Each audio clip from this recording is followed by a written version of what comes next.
Bismillahirrahmanirrahim. Assalamualaikum warahmatullahi wabarakatuh. Terima kasih kepada pemandu yang telah memberi saya kesempatan untuk berbicara dalam dialog ini. Saya kira tema ini adalah tema yang menarik. Memang menurut saya sangat menarik karena kita selalu sering betul menghindari membicarakan Buton dalam hubungannya dengan Belanda sebagai sekutu.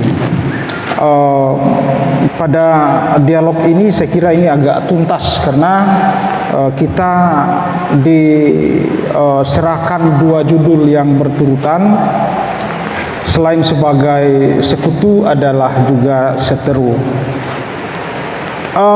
Dua pembicara terdahulu saya kira sudah sangat jelas memberi kita gambaran bagaimana mulanya hubungan Buton dengan Belanda. Jadi Pak Hairudin saya kira sebagai sejarawan sudah cukup jelas periode kedatangan bangsa Eropa ke Nusantara itu dimulai oleh bangsa Portugis dan Spanyol. Jadi sebenarnya Belanda ini adalah salah satu dari bangsa Eropa yang datang belakangan dan pulangnya juga belakangan. Sebelum dengan Belanda, bangsa-bangsa di Nusantara, kerajaan-kerajaan di Nusantara itu memang membangun hubungan dengan dua bangsa Eropa, yaitu Portugis dan Spanyol. Dan di Buton kita bahkan menemukan jejak pertautan Buton dengan Portugis yang begitu dekat. Tidak hanya dalam hubungan sebagai dua bangsa, tetapi bahkan terbawa dalam urusan marital. Sebagai yang punya disiplin ilmu pada bagian tradisi lisan, maka tugas saya adalah mengumpulkan serpihan narasi lisan yang sebenarnya banyak sekali di Buton. Jadi di Buton kita tidak hanya mempunyai manuskrip tertulis, tetapi juga adalah ingatan kolektif masyarakat yang tersimpan dalam tuturan, dalam nyanyian setiap ritual, yang tampaknya saya lebih tertarik pada bagian itu karena di bagian itu menurut saya lebih genuine, lebih original, lebih asli. Sebagaimana pesan dari para leluhur kita bahwa dalam setiap membuat aturan, apalagi misalnya perundangan atau apapun yang itu disepakati, maka tidak boleh ada ditambahi, apalagi dikurang-kurangi. Maka apa yang lisan itu menurut saya harus juga diberi ruang dan mendapat porsi yang sama untuk dikaji. Di Buton kita kaya mengenai yang lisan itu. Terkait dengan tema yang hari ini kita diskusikan, Buton dengan Belanda ini hubungannya sebenarnya seperti apa? Apakah sekutu atau seteru? Atau kedua-duanya? Kalau kedua-duanya, kapan mesranya, lalu kapan ributnya? Nah, ini periode ini yang saya kira akan menjadi bagian untuk saya bahas dan bisa sebentar kita diskusikan. Perjanjian yang oleh orang Buton tadi disampaikan Pak Munafi disebut sebagai janji Bahana. dan kemudian kita banyak mendengar sebagai itu adalah persekutuan abadi, itu diperkenalkan oleh ilmuwan dari Belanda sebenarnya, ya, oleh Skoll itu. Pada 1991 menulis satu artikel, ya, yang judulnya itu sebenarnya dalam bahasa Belanda, tapi saya Indonesiakan saja. Perjanjian dalam tanda petik abadi Buton dengan VOC tahun 1613 sampai 1669.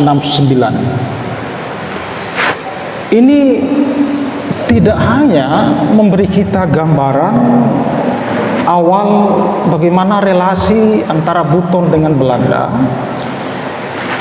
ini juga telah memantik tanggapan beragam, terutama dari kita umumnya orang Buton. Sebagian kita di Buton memang tidak begitu nyaman disebut sebagai sekutunya Belanda. Sebagian kita di Buton itu tidak begitu menyenangi disebut sebagai sekutunya Belanda. Padahal menurut saya itu seharusnya biasa saja. Buton sebagai sebuah negara, sebuah bangsa, ya lazim saja membangun aliansi dengan bangsa manapun. Apalagi pada tahun-tahun ketika diteken janji Bana itu, posisi Buton memang sedang dalam tekanan. Jadi Buton memerlukan kawan, memerlukan teman untuk menopang. Belanda yang waktu itu Leiden sudah berdiri, ya, dan mereka sudah terdidik, tentu membaca situasi itu dan kemudian mengulurkan tangan untuk membantu Buton. Jadi Buton waktu itu, tadi juga sudah disampaikan pembicara terdahulu, itu dalam tekanan dua kerajaan besar di timur Nusantara waktu itu, Ternate dan Goa. Kalau kita membaca hikayat Kanturuna Mohelana, itu jelas disebutkan begitu sangat ekspansif dan ambisinya Ternate dan Goa untuk menyimpan Buton dalam wilayah bawahan mereka. Goa menyebut wilayah bawahan itu sebagai Palili, dan kalau kita membaca Andaya, kekuasaan Goa jauh sekali melewati Buton sampai di Salaparang, Nusa Tenggara sana. Buton yang memang dalam jalur rempah, dalam jalur pelayaran ke timur, itu menjadikan tidak hanya VOC sebenarnya, tidak hanya Belanda, tetapi semua bangsa Eropa yang berkeinginan dalam kaitan dengan rempah. Jadi rempah waktu itu adalah komoditi yang paling diburu oleh orang Eropa karena dibeli murah di Nusantara lalu dijual berkali lipat di Eropa. Itu menurut catatan Kilsra, untungnya itu berkali-kali lipat. Jadi sekali pelayaran dari Eropa ke timur itu untungnya sangat besar, sehingga waktu itu pelayaran ke timur itu menjadi misi tahunan yang mereka bahkan rela untuk menantang badai, yang penting sampai di timur. Dan dalam proses pelayaran ke timur itu mereka melalui Buton. Tetapi sebelum Buton menjadi jalur pelayaran ke timur, pelaut-pelaut dari Eropa melalui utara Sulawesi yang melewati area yang sangat rawan, bajak lautnya banyak sekali, ya, melewati Filipina Selatan. Jadi Filipina Selatan, daerah Moro dan utara Sabah di Malaysia itu ternyata tidak hanya sekarang memang terkenal dengan bajak laut, sudah dari dulu. Tetapi ketika jalur selatan ditemukan, di mana Buton berada dalam jalur itu, selain aman dari bajak laut, juga jalur tempuh ke timur itu menjadi sangat cepat. Ya, sehingga kemudian periodenya sebelumnya melalui utara Sulawesi itu bergeser ke bawah melalui Jawa, Makassar, dan Buton sampai ke Maluku. Apa yang saya sebut sebagai permulaan relasi Belanda dengan Buton awalnya adalah itu tadi, Buton tidak punya pilihan kecuali menerima Belanda. Belanda yang waktu itu memang begini waktu itu. Di musim timur, kata Kanturuna Mohelana, Buton itu menjaga Ternate. Di musim barat menjaga Goa. Jadi di setiap musim kita tidak pernah aman, dan selama musim kita tidak pernah aman. Saling bergantian saja masing-masing. Goa, Ternate, dan Belanda. Ini adalah kekuatan yang disegani oleh dua kelompok itu. Maka memang Lelang ini cerdas. Lalu di awal perjanjian itu, bagaimana bisa disebut abadi? Apa yang disebut perjanjian abadi? Dalam realitas praktik perjalanan perjanjian itu sebenarnya tidak abadi. Scotty datang di Buton dan menemui Lelangi. Tertekenlah apa yang disebut oleh Buton sebagai janji Baana pada tanggal 5 Januari 1613. Salah satu isi dari perjanjian itu adalah bagaimana Belanda menjadi pelindung bagi Buton dari ekspansi Goa dan Ternate. Lalu apa yang didapatkan Belanda dari Buton? Buton akan membantu Belanda dalam misi penyerangan ke Solor. Jadi Solor dan daerah-daerah di Nusa Tenggara sampai di utara Maluku yang waktu itu diduduki oleh Portugis itu dieksekusi oleh pasukan dari Buton yang dibawa oleh Belanda. Posisi Belanda Buton dalam periode ini sebenarnya adalah sama. Belum ada yang mengatasi, belum ada yang membawahi. Bahkan di awal hubungan Buton Belanda, yang menjadi tuan itu adalah Buton. Kalau kita lihat isi-isi pasal perjanjian di Janji Baana, itu posisi dua bangsa ini masih setara.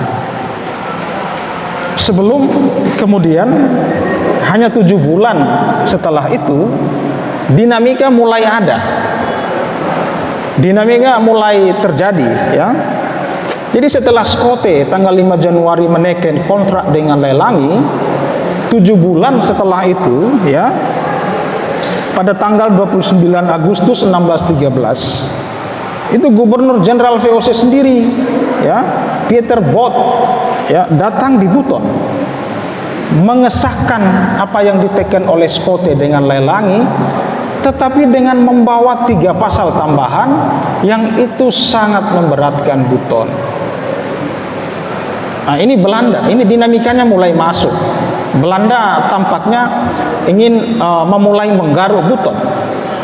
Jadi tambahan 3 pasal yang dibawa Both itu di luar yang disepakati antara Scotty dengan Lelangi pada tanggal 5 Januari 1613. Lelangi menerima 3 tambahan Both itu, sesuatu yang itu menimbulkan dinamika tidak lagi di luar tetapi ke dalam.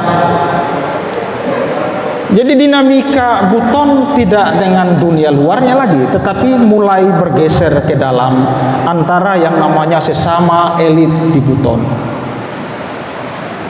Kita di Buton setelah Lelangi dengan Skote menekan perjanjian Kana, kemudian tidak lama dibuatlah satu undang-undang negara yang kita mengenalnya sebagai Murtabat 7. Murtabat 7 sebenarnya itu adalah undang-undang politik yang mengatur sistem kekuasaan di Buton, di mana di sana kekuasaan diatur dan bagian eksekutif itu diberikan hanya bagi mereka yang kita mengenalnya sekarang sebagai Kamburumburu Talupalena. Ada 3 partai besar di dalam sana yang dalam kesepakatan internal mereka seharusnya kekuasaan eksekutif itu digilir oleh ketiga mereka itu. Tetapi Peter Bot datang mengacaukan. Cerdas ini Belanda memain-mainkan Buton, ya. Jadi Belanda memang sudah ada niat untuk menyimpan Buton tidak lagi menjadi tuan bagi mereka, tetapi hendak membalik arus itu menjadi mereka yang tuan. Peter Bot datang membawa 3 pasal tambahan. Salah satu dari pasal yang ditolak oleh 2 Kamburumburu yang lain adalah ketika Lelangi mangkat atau selesai dari menjabatnya, maka yang menggantikannya adalah Lapalawo, anaknya sendiri. Inilah pasal yang itu memantik penolakan dari 2 Kamburumburu yang lain. Panaslah di internal elit Buton dan Belanda tinggal mengipas-ngipas.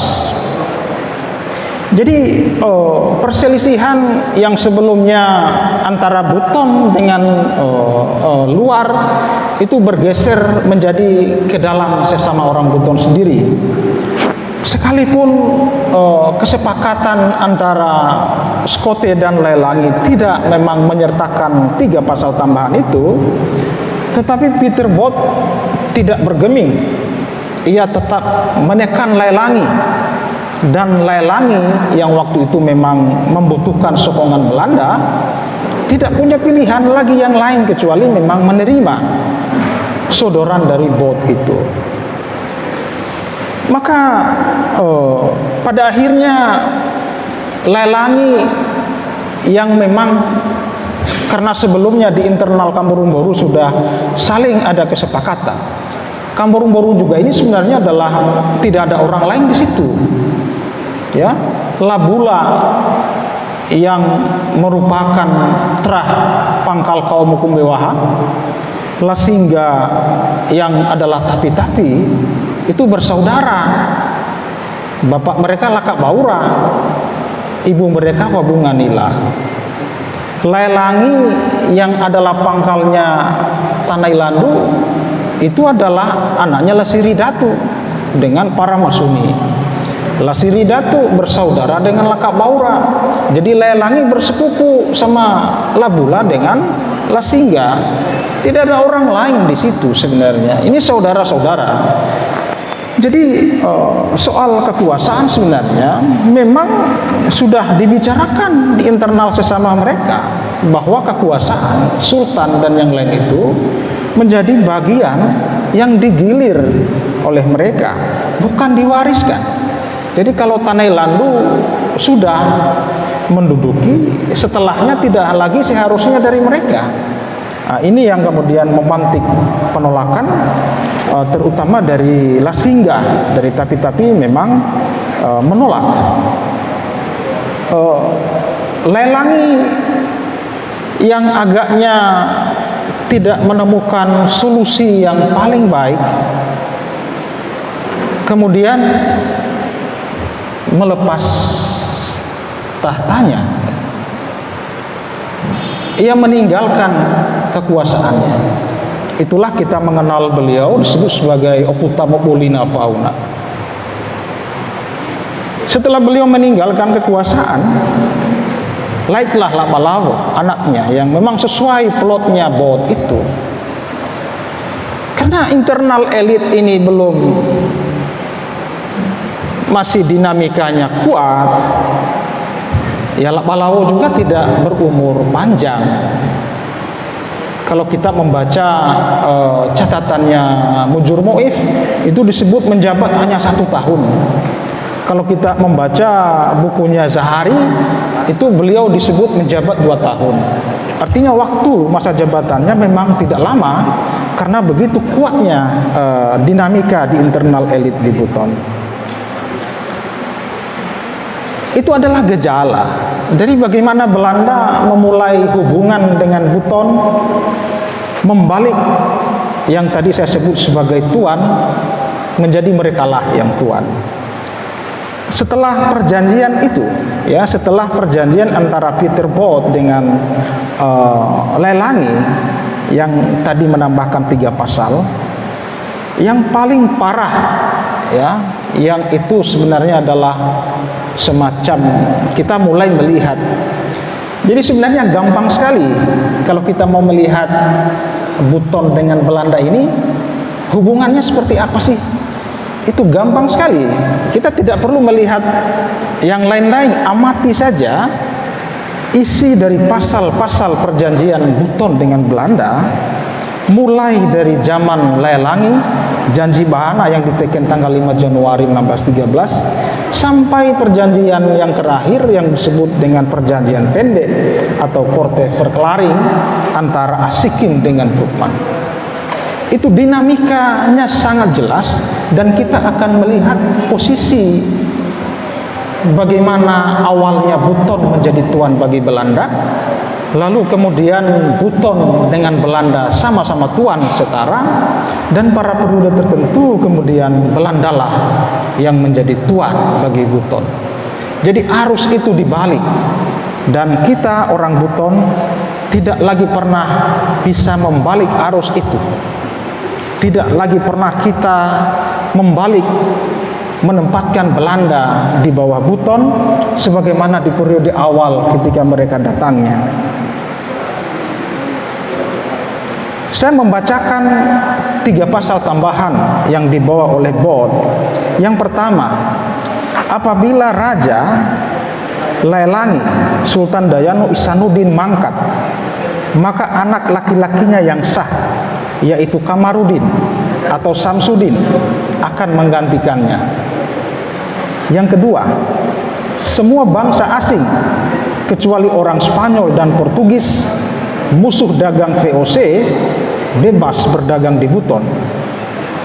Yang ketiga, perahu yang berlayar dari Surabaya ke Makassar yang dicurigai membawa barang-barang dagangan untuk musuh boleh diperiksa VOC dengan dihadiri wakil dari Raja Buton. Barang-barang itu boleh disita, dan hasil sitaan itu boleh dibagi antara Buton dengan company. Ini ditulis oleh Ligfoot 1878. Pada 2 pasal tambahan masih memperlihatkan posisi kesetaraan antara Belanda dengan Buton. Tetapi Both mencuri 1 pasal untuk mulai memperlihatkan tekanannya kepada Buton yang melawan apa yang sudah disepakati oleh Sarah, bahwa jabatan Sultan tidak lagi diwariskan. Both memaksakan agar ada pewarisan. Ini sebenarnya bagian dari politik untuk mulai mengacaukan internal bangsawan elit di Buton. Lalu setelah kontrak itu ada kontrak lagi, ya, antara Lasim Bata dengan Spelman, ya, pada tanggal 25 Juni 1667. Ini mulai kelihatan kenakalan Belanda. Ini mulai kelihatan Belanda mulai secara vulgar, tampaknya mulai berambisi untuk mau menempatkan Buton di bawah mereka.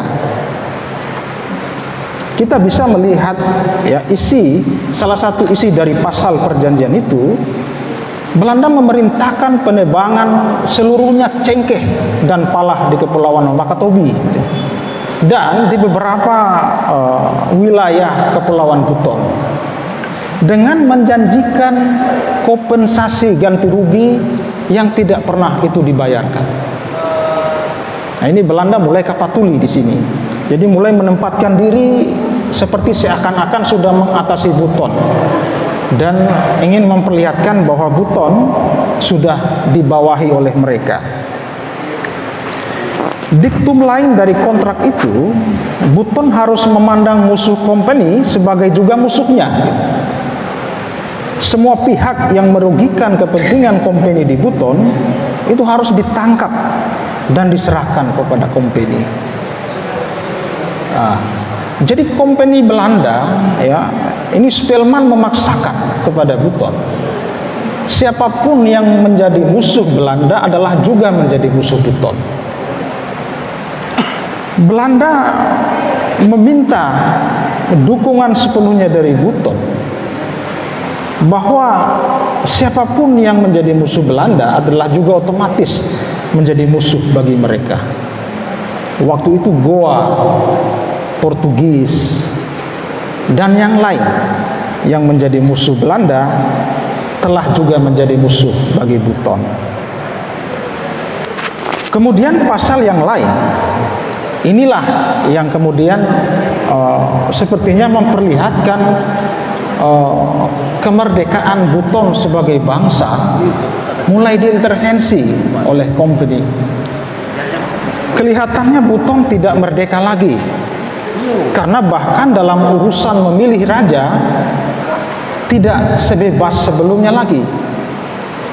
Jadi Buton tidak bisa lagi memilih rajanya tanpa terlebih dahulu meminta persetujuan dari Belanda. Ini kelihatannya kita tidak merdeka lagi gitu. Apabila salah satu isi dari kontrak Spelman Lasimbata, apabila Sultan meninggal dunia, penggantinya harus disetujui oleh company. Ini kan sudah kapatuli gitu. Saya misalnya Sara Kesultanan Buton sudah menunjuk dan menetapkan siapapun menjadi Sultan Buton, tapi tidak bisa dilantik kalau ditolak oleh Belanda. Ini kita sudah tidak merdeka lagi. Masa kita tidak bisa memilih pemimpin sendiri? Bahwa pemimpin yang kita pilih tidak bisa kita yang menentukan sendiri, tergantung kita pada Belanda. Kalau mereka tidak setuju ya nggak bisa. Kecuali mereka setuju, baru bisa. Oke, baik. Sebenarnya masih banyak, tapi saya persingkat aja. Dinamika mulai kencang di sini. Ya, relasi sekutu lebih banyak menjadi seteru di sini. Kita bisa membaca catatan memoir dari Roelof Blok, gitu ya. Roelof Blok ini adalah Gubernur Jenderal VOC di Makassar yang pensiun. Dia menulis satu catatan penting untuk diberikannya ke Cornelis Sinkelar. Cornelis Sinkelar ini adalah pengganti dia. Isinya adalah mengenai Buton. Hati-hati dengan Buton. Mereka tidak bisa dipercaya. Ini Sinkelar. Memoarnya sangat menekan Buton. Perjanjian antara Lasimbata dengan Spelman inilah yang memantik penolakan dari banyak sultan di Buton, yang memantik munculnya Lakarambau untuk melawan Belanda. Hal yang menjadi dasar dari perlawanan yang dilakukan Lakarambau adalah perasaannya bahwa Buton tidak lagi merdeka. Baik, saya kira itu kita bisa nanti mengembangkannya pada sesi diskusi. Terima kasih, saya kembalikan ke moderator.